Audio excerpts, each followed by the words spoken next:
handle this whole thing. I mean, the poor woman's, it's December, and she's thinking, oh, good, Ashlee takes over in January, and, I can retire and just, sit back and let somebody else take the reins. Holy cow, the FDA is now knocking on the door. How'd that go? Yeah, exactly. So the decision of us buying actually just happened in November. So we went, to visit them just for Thanksgiving. So my husband and two small children, we went to visit them, and she was like, I am so thankful for Hare Today Gone Tomorrow. I'm so thankful for our consumers. She's like, but I have put in a lot of time, and she's like, I'm comfortable, and I know you can do this. And so my husband and I, we took a lot of time to consider that, because we both left 2 full-time jobs to work with the family business. So yeah, and then come December, I was like, oh, really rethinking this. Like, is this really what I want? So, I'm a strong believer of, we're here, we're in the moment that we're meant to be in. And as you mentioned, my past history, I couldn't have gone through what I have without that experience. And so, like, every day I just think that, the simple things of, did this just really happen? It's like all these coincidences are like adding up to this big picture of us being right where we need to be. And, continuing on here today is so important.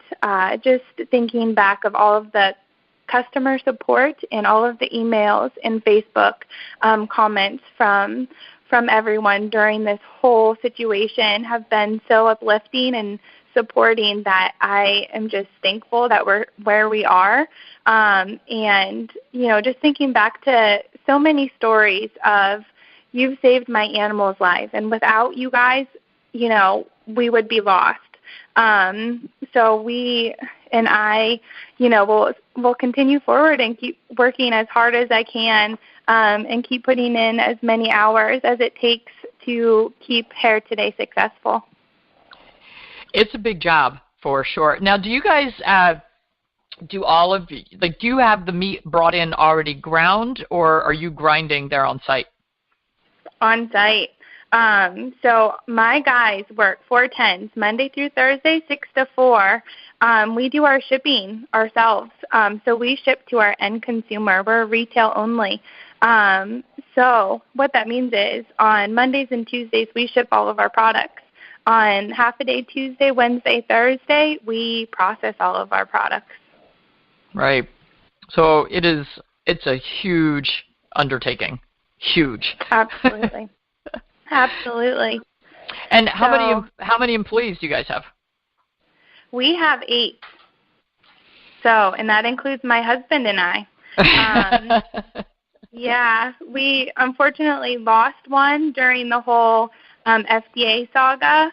Oh, really? It was just very stressful for all of the employees. The uncertainty of, what tomorrow is going to bring, how our consumers are going to react, was very stressful on everyone.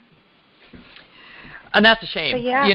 When our government is putting people out of work and, causing so much anxiety that people say, I can't do this anymore. I mean, what happened to Radcat was just awful, absolutely awful.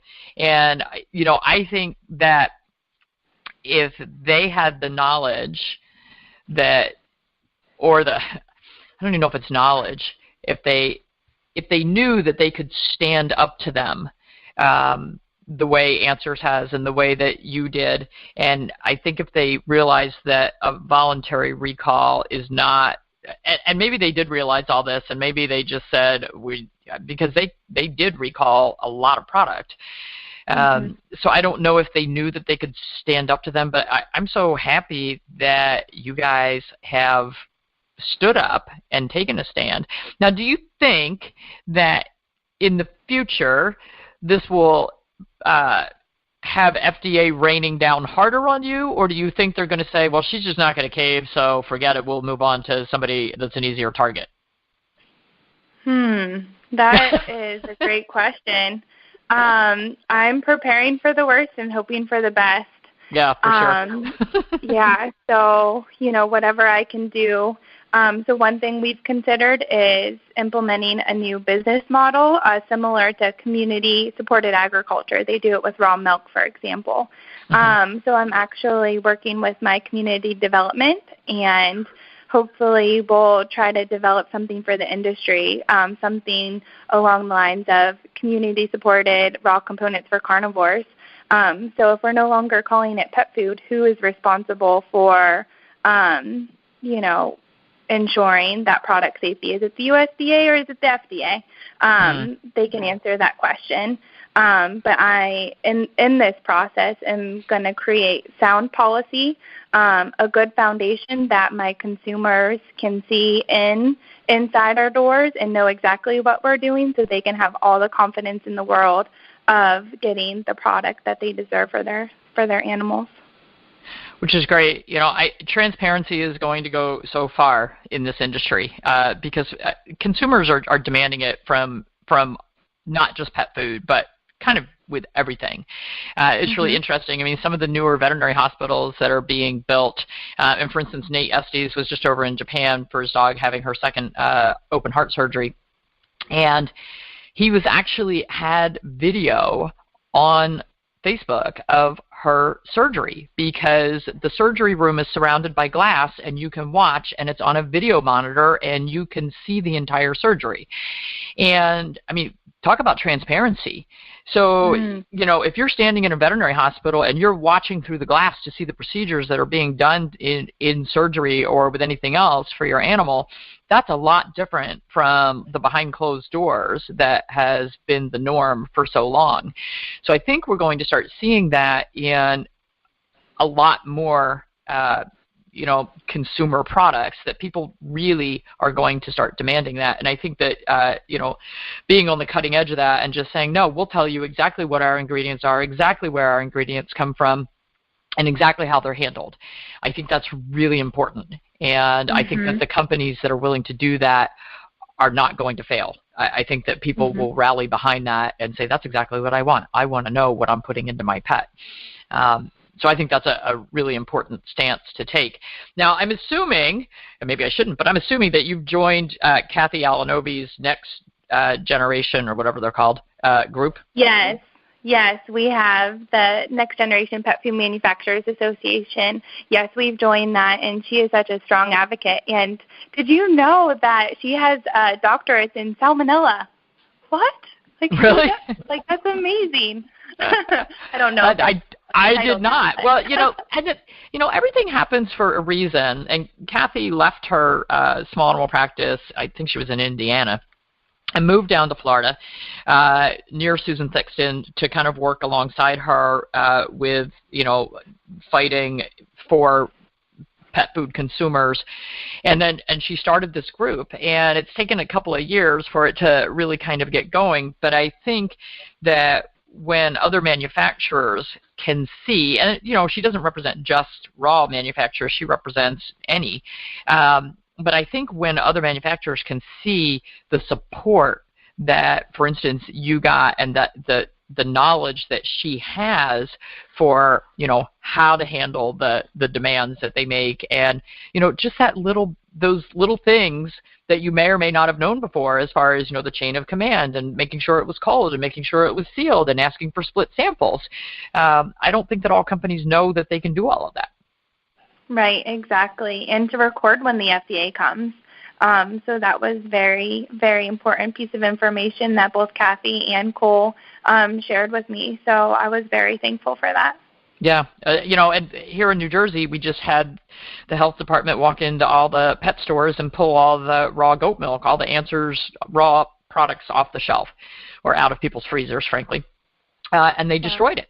And so all these people who had bought, all the pet stores who had bought those products, the health department just came in and destroyed it. And no remuneration, no chance to do anything different with it. frankly, I would have said, no, you don't get to destroy that. I'll feed it to my own dogs. Thank you very much. And that's my choice. It's been, all it's done is it's driven people to drive across state lines. And, thankfully our state is so dang small that people can drive to New York, Delaware, Pennsylvania and get their goat milk pretty easily. And that's what people are doing because everybody feels so strongly about the product and the benefits. I have one client with a 110-pound German Shepherd, and he drives up to Answers. It's about a 2.5-hour drive each way. He drives up once a month to get enough milk for his dog for a month because his dog is on a raw milk diet. Wow. Yeah, and so that's what they're forcing people to do. So I don't know. They say they're watching out for the consumers, but I'm not so sure. Yeah, and the consumers aren't educated enough to be able to use safe handling. So basically just undermining our intelligence. Well, exactly. I mean, we handle raw meat in our kitchen every single day. And by the way, we're handling raw meat in our kitchen that's pretty contaminated because USDA doesn't care that it's contaminated. Here, the chicken in the grocery store is 67% contaminated. Don't worry about it. Just wash your cutting board. Okay, well, if I'm smart enough to wash my cutting board from handling the raw chicken from the human consumption, why wouldn't I be smart enough to wash my cutting board after I feed my dogs? Exactly. Totally ridiculous. Totally ridiculous. All right, so anything new and upcoming at Hare Today that we should know about? We've got just about a minute left. Any new, exciting, fun things going on other than learning about FDA? Hopefully towards the end of May, our commercial size freeze dryer will be in production. So that's, very exciting. We have a very small harvest right, and one batch, we get about 12 bags, 12 8-ounce bags in 40 hours. So we did kind of like a test drive to see if there was some interest in a freeze-dried product line that only has meat, bones, organs, no additives. And so far it flies off the shelves in minutes. Awesome. And obviously we cannot wait to have this into production. So towards the end of May, we hope to have that. Yeah. Very cool. Well, there you go. We got new fun things coming. Ashlee, thank you so much for being my guest today. Thank you for everything that you are doing to keep our pets healthy. I think that, if we stick together as a group, we are going to see differences in the health and longevity of our pets by feeding them species-appropriate, high-quality foods. Until next week, feed your pets well, give them some exercise, give them some love. We'll see you next time on Dr. Judy Morgan's Naturally Healthy Pets.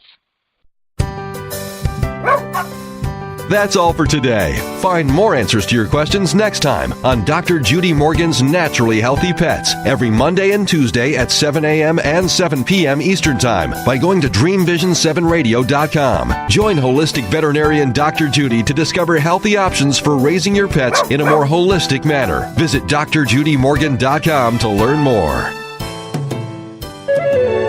This is Dream Vision 7 Radio Network, uniting mankind with universal love. Our shows are created from the heart, bringing each listener to a place of divine enlightenment. Breathe, relax, and enjoy. Let life flow.